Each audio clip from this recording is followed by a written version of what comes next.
Mission करोगे? 2 साल तक उन्होंने पाकिस्तान के नक्शे रटे। उनका निशाना था पाकिस्तान आर्मी। उन्होंने पाकिस्तानी फौज की हर हरकत पर नजर रखी। एक भारतीय जासूस का पाकिस्तानी सेना में मेजर बनना। उस वक्त डॉक्टर AQ खान पाकिस्तान का एटम बम बना रहे थे।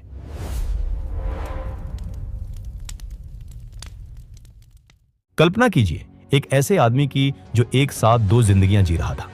एक तरफ वो भारत के राजस्थान का रहने वाला रविंद्र कौशिक था, एक थिएटर आर्टिस्ट, और दूसरी तरफ वो पाकिस्तान आर्मी का एक सम्मानित अफसर मेजर नबी अहमद शाकिर था। ये कहानी किसी फिल्मी हीरो की नहीं है, ये कहानी है द ब्लैक टाइगर की। भारत की खुफिया एजेंसी रॉ के इतिहास में रविंद्र कौशिक जैसा जासूस शायद ही दूसरा कोई हुआ हो। उन्होंने जो किया वो नामुमकिन सा लगता है। उन्होंने दुश्मन के घर में घुसकर उनकी ही वर्दी पहनकर वहीं से भारत की सुरक्षा की, लेकिन बदले में उन्हें क्या मिला वो जानकर आपका भी खून खौल उठेगा। कहानी की शुरुआत होती है।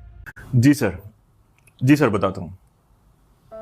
यार ट्रक लेट है, ट्रांसपोर्टर होती है 1971 के बाद। भारत ने पाकिस्तान को युद्ध में बुरी तरह हराया था और बांग्लादेश का जन्म हुआ था। पाकिस्तान के लिए यह हार एक बहुत बड़ी बेइज्जती थी। रावलपिंडी में बैठी पाकिस्तानी फौज बदले की आग में जल रही थी। रॉ जो अभी नई नई बनी थी, उसे यह समझने में मुश्किल हो रही थी कि पाकिस्तान सीमा के उस पार क्या साजिश रच रहा है। खासकर पाकिस्तान का न्यूक्लियर प्रोग्राम भारत के लिए एक बहुत बड़ा खतरा बन रहा था। भारतीय खुफिया एजेंसियों को समझ आ गया था कि अगर पाकिस्तान के इरादों को जानना है तो हमें वहां कोई अपना आदमी भेजना होगा, एक डीप कवर एजेंट। और इसी तलाश ने रॉ को पहुंचाया राजस्थान के श्रीगंगानगर में। रविंद्र कौशिक का जन्म 1952 में श्रीगंगानगर में हुआ था। यह शहर पाकिस्तान बॉर्डर के बिल्कुल पास है। बचपन से ही रविंद्र ने बॉर्डर की टेंशन, फौज की आवाजाही और जंग का माहौल देखा था। उनके पिता इंडियन एयर फोर्स में थे, इसलिए देशभक्ति उनके खून में थी। लेकिन रविंद्र फौजी नहीं बनना चाहते थे, वो तो एक कलाकार थे। 1973 में वो लखनऊ में एक नाटक कर रहे थे। उस नाटक में उन्होंने एक ऐसे भारतीय फौजी का रोल किया था जिसे चीन की आर्मी पकड़ लेती है। नाटक में दिखाया गया था कि कैसे वो फौजी टॉर्चर सहने के बावजूद अपने देश के राज नहीं खोलता। किस्मत देखिए, उस हॉल में कुछ ऐसे लोग बैठे थे जो ताली बजाने नहीं बल्कि टैलेंट ढूंढने आए थे। वो रॉ के अफसर थे। उन्होंने देखा कि रविंद्र के अंदर एक अलग ही काबिलियत है। वो स्टेज पर रोते थे तो असली आंसू आते थे, गुस्सा करते थे तो आंखें लाल हो जाती थी। जासूसी की दुनिया में इसे इमोशनल सेगमेंटेशन कहते हैं। नाटक खत्म होने के बाद उन्हें बैक स्टेज अप्रोच किया गया। क्या तुम भारत के लिए खुफिया मिशन करोगे? रविंद्र कौशिक शुरू से ही देश के लिए कुछ बड़ा करना चाहते थे, इसलिए बिना सोचे उन्होंने तुरंत हाँ कर दिया। उनसे कहा गया कि उन्हें दिल्ली आना होगा। इसके बाद वो अपने घर पर नौकरी का बहाना देकर दिल्ली चले गए। दिल्ली में रविंद्र कौशिक की असली ट्रेनिंग शुरू हुई। उनका नाम रखा गया नबी अहमद शाकिर। उन्हें उर्दू सिखाई गई। सबसे मुश्किल काम था धार्मिक तौर पर ढलना। रविंद्र ने कुरान पढ़ी, नमाज पढ़ने का सही तरीका सीखा और इस्लाम की बारीकियों को समझा। यहां तक कि उनका खतना भी करवाया गया। 2 साल तक उन्होंने पाकिस्तान के नक्शे रटे। लाहौर की गलियां, कराची के बस रूट्स, सब कुछ उनके दिमाग में छप गया था। वो पूरी तरह से तैयार थे। इसके बाद रॉ ने उन्हें आजमाने के लिए 7 से 8 देशों में इंफॉर्मेशन जुटाने के लिए भेजा, जहां उन्होंने कुछ पाकिस्तानियों से दोस्ती भी कर ली। करीब 1 साल ऐसा ही चलता रहा। इस दौरान उन्होंने अपना काम शानदार तरीके से किया। अब रॉ को भरोसा हो गया कि रविंद्र कौशिक अब पूरी तरह से तैयार है। 1975 में 23 साल की उम्र में रविंद्र कौशिक ने बॉर्डर पार किया। वो पाकिस्तान पहुंच गए। सबसे पहले उन्होंने वहां अपनी पहचान पक्की करने के लिए कराची यूनिवर्सिटी में एडमिशन लिया। उन्होंने लॉ की पढ़ाई शुरू की। उन्होंने अपनी डिग्री पूरी की और सिर्फ पास नहीं हुए बल्कि अच्छे नंबर लाए। लेकिन उनका मिशन सिर्फ वकील बनना नहीं था, उनका निशाना था पाकिस्तान आर्मी। पढ़ाई के बाद उन्होंने पाकिस्तान आर्मी में ज्वाइन करने की कोशिश की। तभी किस्मत ने एक बड़ा मौका दिया। पाकिस्तानी मिलिट्री के अकाउंट्स डिपार्टमेंट में वैकेंसी निकली। रॉ से हरी झंडी मिलते ही रविंद्र ने अप्लाई किया। ये उनकी जबरदस्त काबिलियत ही थी कि उन्होंने पहले ही प्रयास में इस कठिन परीक्षा को पास कर लिया। इसके बाद उन्हें पाकिस्तानी सेना में एक कमीशन्ड अफसर के तौर पर तैनात किया गया। ये विभाग सेना की नब्ज होता है। फौज टैंक कहां भेज रही है, नए बंकर्स कहां बन रहे हैं, परमाणु वैज्ञानिकों को सैलरी कितनी मिल रही है, ये सब हिसाब अकाउंट्स डिपार्टमेंट के पास होता है। इस पद पर रहते हुए उन्होंने पाकिस्तानी फौज की हर हरकत पर नजर रखी। सब जानकारी वो भारत भेजते रहे। उस दौर में आज जैसा हाईटेक कम्युनिकेशन नहीं था, इसलिए एक जासूस का काम और भी जानलेवा था। अपनी रिपोर्ट्स भेजने के लिए रविंद्र को पोस्टल सिस्टम का सहारा लेना पड़ता था। वो इनविजिबल इंक से खत लिखते, जिसे पहले कुवैत या दुबई भेजा जाता था। वहां से भारतीय एजेंट्स उसे दिल्ली पहुंचाते। अपनी कवर को और मजबूत करने के लिए उन्होंने वहां शादी भी कर ली। उनकी पत्नी का नाम था अमानत, जो एक स्थानीय लड़की थी। उनका एक बेटा भी हुआ। अब नबी अहमद शाकिर पूरी तरह से पाकिस्तानी बन चुके थे। किसी को सपने में भी अंदाजा नहीं था कि ये शख्स असल में भारत का जासूस है। उनकी पत्नी को भी ये नहीं पता था। एक तरफ वो भारत के लिए अपना फर्ज निभा रहे थे, तो दूसरी तरफ अपनी काबिलियत से पाकिस्तानी अफसरों का भरोसा जीत रहे थे। उनकी इसी मेहनत का नतीजा था कि जल्द ही उन्हें तरक्की मिली और वो मेजर बना दिए गए। एक भारतीय जासूस का पाकिस्तानी सेना में मेजर बनना ये रॉ के लिए किसी सपने से कम नहीं था। इस ओहदे ने उन्हें सेना के बड़े जनरलों और यहाँ तक कि ISI के अधिकारियों के बीच बैठने का मौका दे दिया। 1979 से 1983 तक का समय रविंद्र कौशिक का सुनहरा दौर था। वो रॉ को ऐसी खबरें भेज रहे थे जो किसी और के लिए नामुमकिन थी। उनकी सबसे बड़ी कामयाबी थी पाकिस्तान के परमाणु कार्यक्रम की जानकारी। उस वक्त डॉक्टर AQ खान पाकिस्तान का एटम बम बना रहे थे। रविंद्र ने कहूता रिसर्च लैब्स और परमाणु हथियारों से जुड़ी कई अहम जानकारियां भारत भेजी। इसके अलावा वो आर्मी की मूवमेंट की खबर देते थे। उनकी वजह से भारत ने कई बार पाकिस्तान के अचानक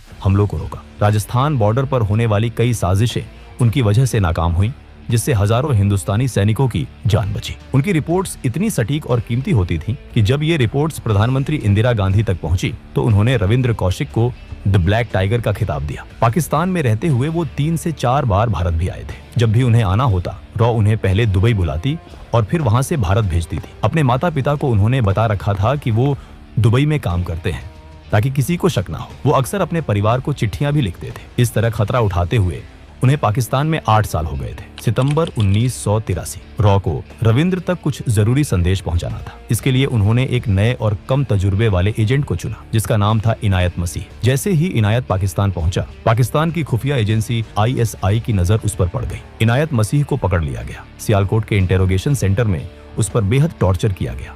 वो टूट गया। दर्द के मारे उसने उगल दिया कि वो एक बड़े एजेंट से मिलने आया है जो पाकिस्तान आर्मी में है। इनायत ने बता दिया कि मेजर नबी अहमद असल में रॉ एजेंट रविंद्र कौशिक हैं। पहले तो पाकिस्तानी अफसरों ने इसे मानने से इनकार कर दिया, लेकिन फिर उन्हें याद आया कि नबी का पाकिस्तान में कोई रिश्तेदार नहीं है, जिससे उनका शक गहरा हो गया। क्योंकि रविंद्र एक मेजर थे, उन्हें बिना सबूत के पकड़ना मुश्किल था, इसलिए उन्हें फंसाने के लिए एक प्लान बनाया गया। इनायत ने रविंद्र को मिलने के लिए एक पार्क में बुलाया। रविंद्र को इस साजिश का अंदाजा नहीं था, इसलिए वो वहां चले गए। जैसे ही दोनों ने बात शुरू की, वहां छिपे पाकिस्तानी सैनिकों ने देख लिया कि इनायत सच बोल रहा था। उन्होंने रविंद्र को चारों तरफ से घेरकर गिरफ्तार कर लिया। गिरफ्तारी के बाद रविंद्र को सियालकोट ले जाया गया। वहां उनके साथ जो हुआ वो सुनकर किसी की भी रूह कांप जाए। 2 साल तक 1983 से 1985 तक उन्हें लगातार टॉर्चर किया गया। 2 साल तक टॉर्चर इतना बुरा था कि उन्हें लगने लगा इससे अच्छा तो मैं मर जाऊं। ISI जानना चाहती थी कि उन्होंने क्या क्या जानकारी लीक की है, उनके नेटवर्क में और कौन है। लेकिन रविंद्र कौशिक टूटे नहीं। उन्हें यह भी ऑफर दिया गया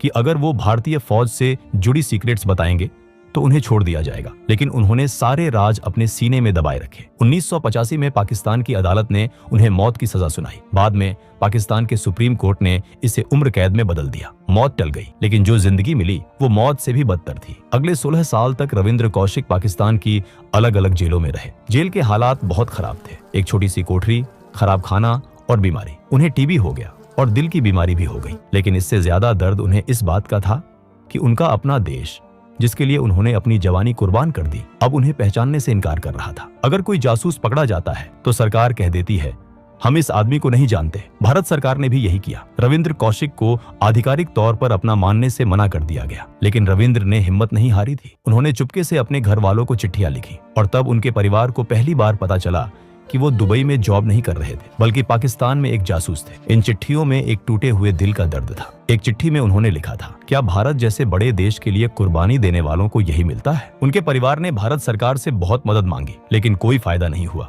रविंद्र 18 साल तक वो जेल में सड़ते रहे। उन्होंने एक और खत में लिखा कि अगर मैं अमेरिकन होता तो 3 दिन में छूट जाता। अमेरिका या इजराइल अपने एजेंट्स को बचाने के लिए जमीन आसमान एक कर देते हैं, कैदियों की अदला बदली करते हैं, लेकिन रविंद्र कौशिक के लिए कोई डील नहीं हुई। वो वहीं सड़ते रहे। 21 नवंबर 2001 ठंड का मौसम था। मियां वाली जेल की ठंडी दीवारों के बीच द ब्लैक टाइगर की सांसें थम गई। TB और हार्ट फेलियर ने उनकी जान ले ली। वो सिर्फ 49 साल के थे। उनकी मौत पर कोई सलामी नहीं दी गई, कोई तिरंगा उनके जिस्म पर नहीं ओढ़ाया गया। उन्हें जेल के पीछे एक गंदे से कब्रिस्तान में दफना दिया गया। आज वहां शायद कोई निशान भी नहीं होगा कि वहां भारत का सबसे बड़ा जासूस सोया हुआ है। पीछे रह गया उनका परिवार। जयपुर में उनके पिता अपने बेटे के इंतजार में ही गुजर गए। उनकी मां आमला देवी आखिरी सांस तक लड़ती रही। वो प्रधानमंत्रियों को चिट्ठियां लिखती रहीं, बस एक उम्मीद में कि शायद उनका बेटा वापस आ जाए। 2006 में वो भी अपने बेटे से मिले बिना दुनिया छोड़ गई। काफी संघर्ष के बाद सरकार ने परिवार को नाम मात्र की पेंशन दी। उनके छोटे भाई ने एक इंटरव्यू में कहा कि उन्हें सरकार से पैसे नहीं चाहिए, बस वो इतना चाहते हैं